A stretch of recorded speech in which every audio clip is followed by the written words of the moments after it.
Today on V8 Extra. After more than 1 year away, the V8 Supercar Series headed back to the West again.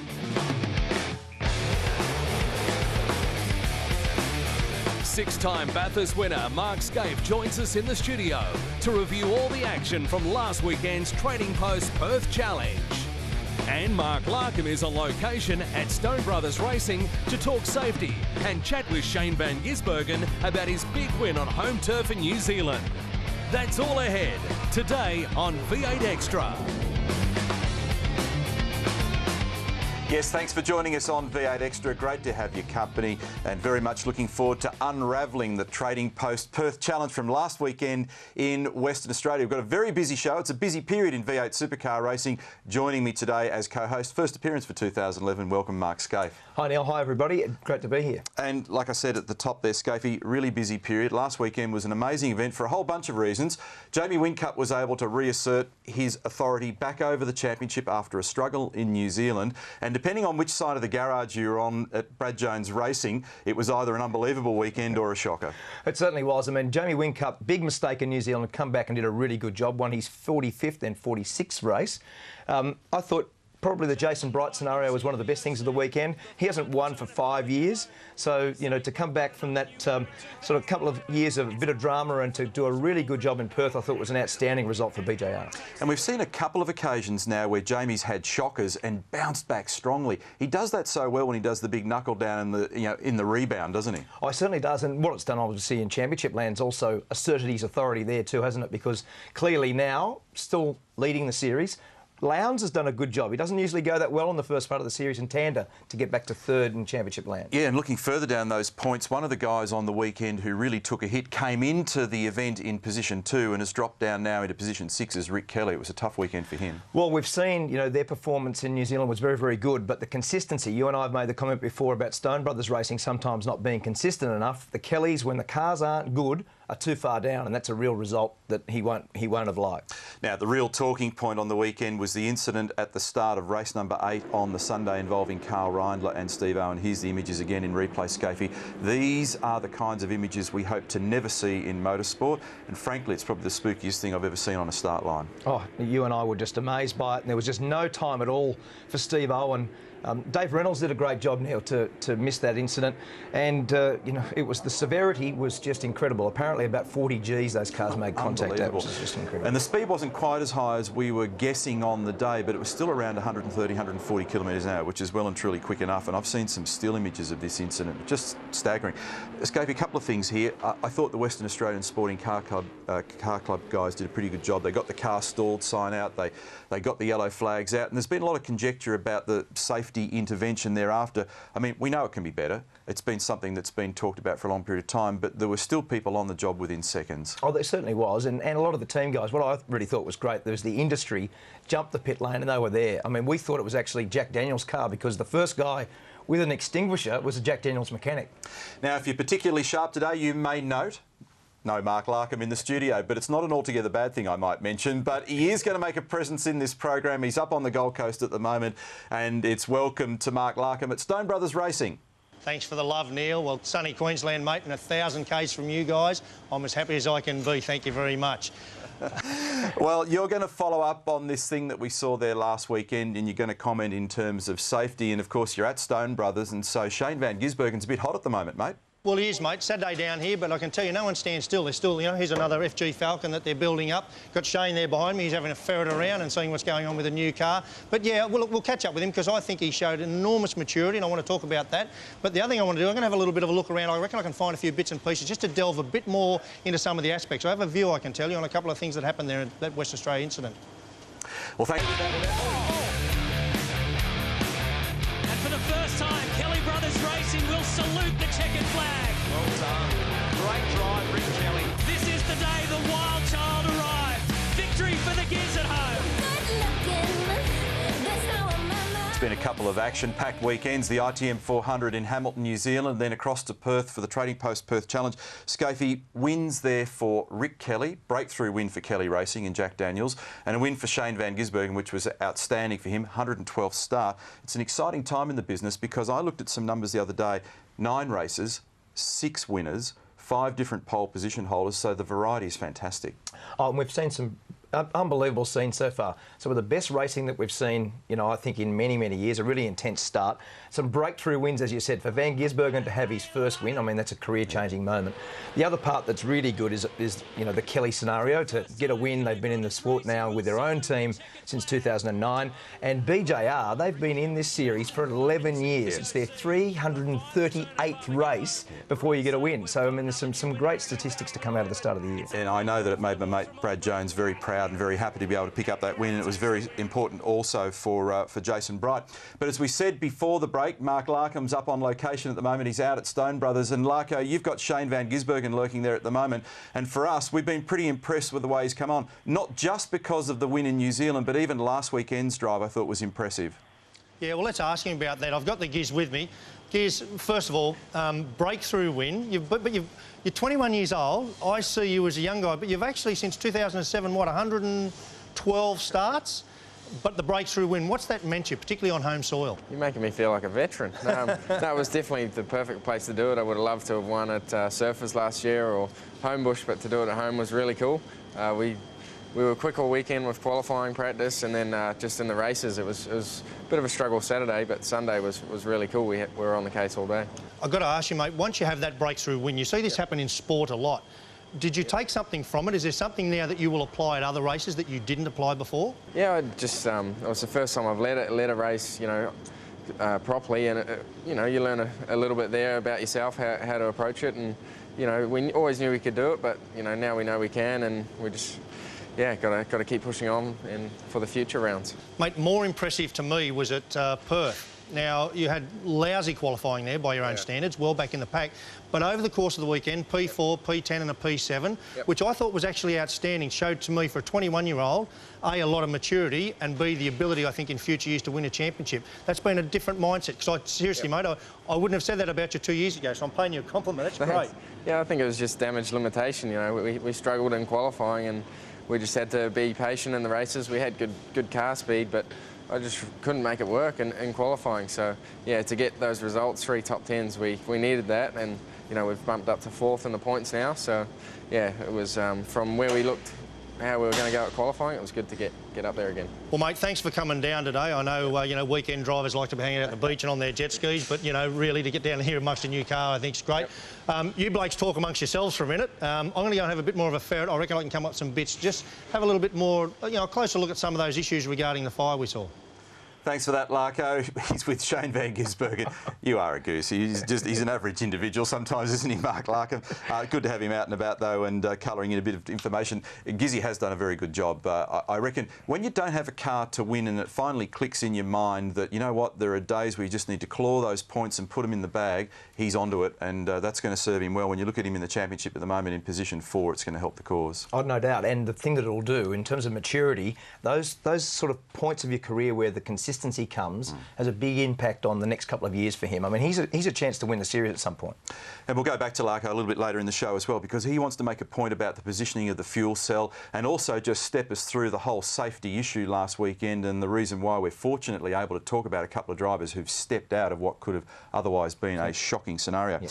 Time now for Big Pond Sport email, and we've got one here, Scafie, that you can fire and answer back. Is the windscreen wiper an essential part of the safety equipment for a V8 supercar? If the wiper isn't working properly, does it constitute a safety hazard? Drivers are penalised for a host of other things. Why is the wiper not classified in the same category? That question from Ian Mason. Scafie. Well, it's a weird one, Neil, because it's actually not police because it's hard to police. I mean, you don't have windscreen wipers in open wheel cars. A lot of drivers, if you're out by yourself, for instance, you actually you turn the wiper off. Yeah. You have Rain-X on it, on the windscreen, and the water beads up on the windscreen, and effectively you don't need to have the wiper, and the wiper actually takes that surface spray or coating off. So a lot of the time, you know, we've commented over the years when the wiper doesn't work, oh, it's a drama, but sometimes it doesn't really matter that much. It's only when you're right behind another car. Yeah, and getting swamped in water, and then exactly. I mean, but even then, I think it's kind of one of those things. It's a bit of personal security. We go, it's nice for it to be working, but don't have them in open wheelers, don't have them in Formula 1. But it's a good question, Ian, so thank you very much for that. Don't forget, you can fire an email to us, v8extra@v8supercars.com.au. Safety's on our mind. Coming up shortly on V8 Extra, Larko's going to delve a little bit deeper into the whole question of what happened last weekend. Stay with us.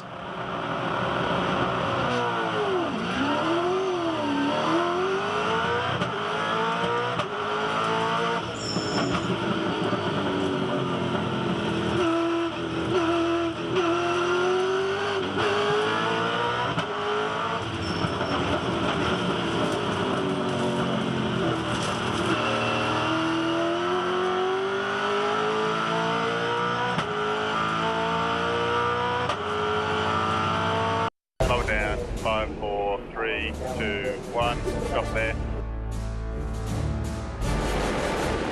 Green flag, green flag.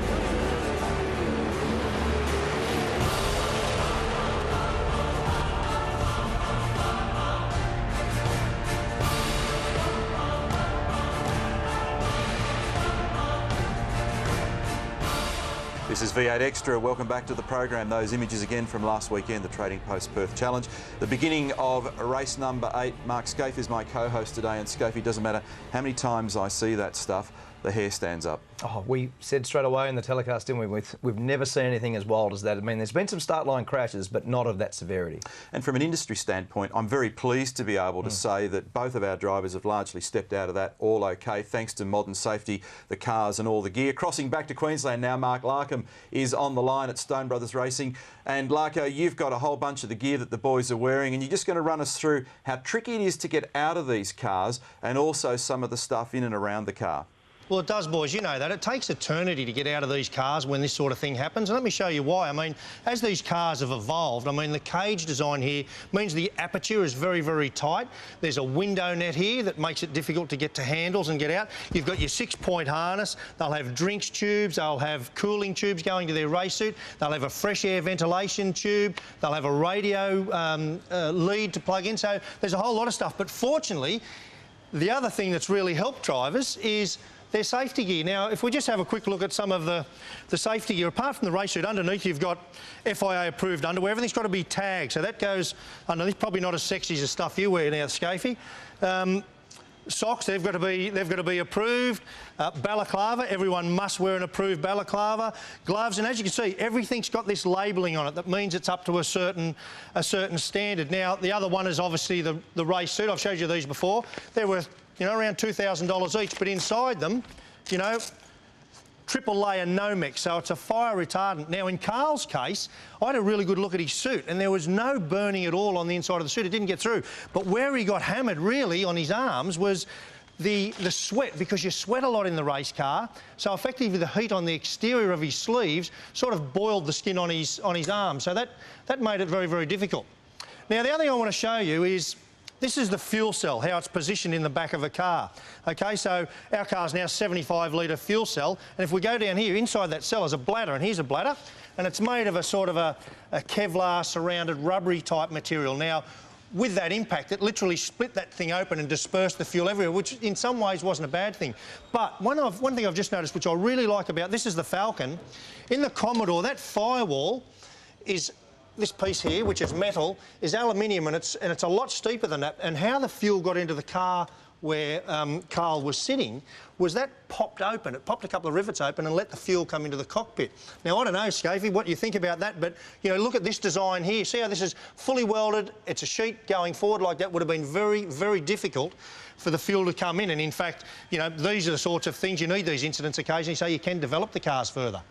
Oh, no doubt. I mean, we saw the rollover of Coulthard at Bathurst, that incident on the start at WA. I mean, the safety levels have improved incredibly, Larko, but have a look at where the fuel cell is going to go in Car of the Future, because we're going to put the fuel cell in front of the axle centre line. Explain that for us, will you?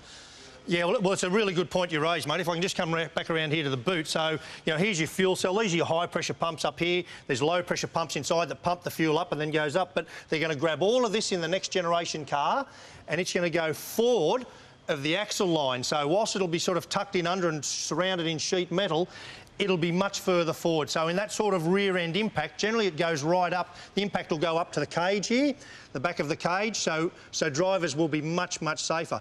But let me ask you, boys, I mean, just quickly, the thing I'd like to see happen, because this incident happened to me in 2000, identical crash. I want to see a system where there's a light on the dash of every car, right in the driver's eye, a big bright one, that when the race director sitting up in his tower sees a car stalled on the grid, I reckon, whack, he hits a button and you abort the start. Seriously, mate, I reckon the time is right now to see that happen. I mean, we've seen enough carnage. Not a bad point, Larko. In fact, Delphi in the US make a system, Larko, and Scafey knows about it as well because I raised it a few years ago. They use it for IndyCar competition, in particular the ovals. So when they go full course yellow, they get a trigger on the dashboard. They do it in Formula One. They use a digital system for all their timing and scoring, though, so it's very different architecturally than the way we go about timing and scoring in V8 Supercar. But maybe, Scafey, it is time for a look at stuff like that. Oh, I totally agree. It's effectively an emergency button, isn't it? Yeah. So the light comes on, it's high intensity, the guys see it straight away. It basically aborts the start. Now, maybe on the weekend it wouldn't have necessarily changed the accident, but it would have changed the severity of the accident. You certainly would have slowed down more prior. The other thing that was important about how the guys get out of the cars is we're not in enduro mode at the moment. So when you're in enduro mode, you're trying to get out in 5 or 6 seconds. But when you're in normal round mode, and you are hooked up to all those things, it is very hard to get out of the cars. Well, frantic work at the moment to get both those cars and both those guys back into their cars, ready for our next event at Winton, which is coming up at the back end of the month. We're looking forward to seeing them back there, all safe and sound. At the moment, there's a few dollars going to be spent, but the people are okay. Thanks for doing that, Larko. We'll look forward to catching up with you next week. Cheers, mate. Catch up with you then and push that barra. Thanks, mate. We'll take a break on V8 Extra. We're back with more in just a moment.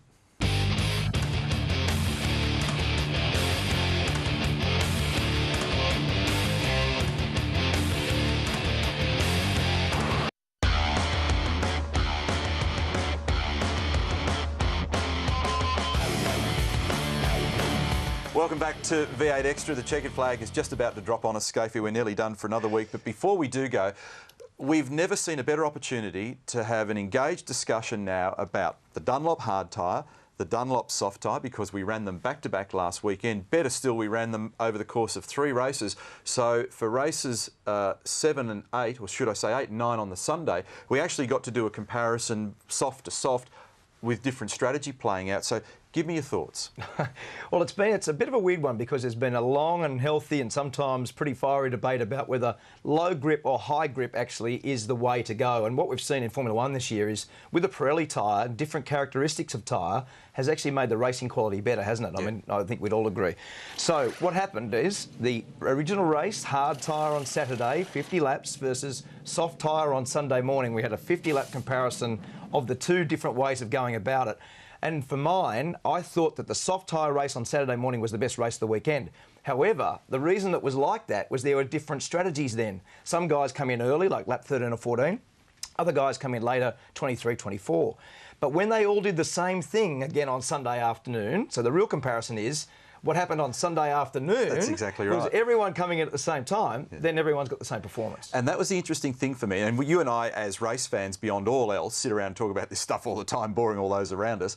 But it wasn't so much that it was a question of whether the hard or the soft was better. It was the way the strategy played out. And I thought that was rather interesting. What I did think was fantastic was the enthusiasm and the vigour and the excitement of qualifying on Sunday morning on the soft tyre when they had a bundle of them to play with. And that's one of the reasons sometimes why Formula One qualifying can be quite good, because simply it's tyre sets. Oh, exactly. And when they were just chucking tyres in a small little pit lane like WA also, it was one of the most intense qualifying sessions we've ever seen. Quick comment, Scafey. One of the other things for me that is really outstanding about this year's championship is success variety. Well, look, we've had a heap of different winners, and that's the biggest thing. But we've also had a heap of guys that are on the podium. Alex Davison in Abu Dhabi, Lee Holdsworth in New Zealand, Todd Kelly in New Zealand, Will Davison and Jason Bargwanna in WA. So, to me, the mix is the best thing about our sport at the moment. We've probably never had a wider variety of winners and podium getters. That's a good word. Than we've seen in our history. All right, Scafey, we're just about out of time. But before we go, we just want to plug bidforjace.com. It's very important, very dear to our hearts. Jason Richards is in strife at the moment. There's an auction going to raise funds for he and his family. I urge you to go online and take a look at that. There's some wonderful gear that you can bid for. Scafey, our next event's coming up at Winton. That's races 10 and 11, May 21 through 22. Full coverage on Saturday and Sunday. Of course, all the details, as usual, are on the V8 website. Our next V8 Extra, we're going to preview the Winton round and also look for a replay on 7 Mate as well. That's it. Thanks for coming in today. Thank you. And we'll look forward to your company again very soon. Bye for now.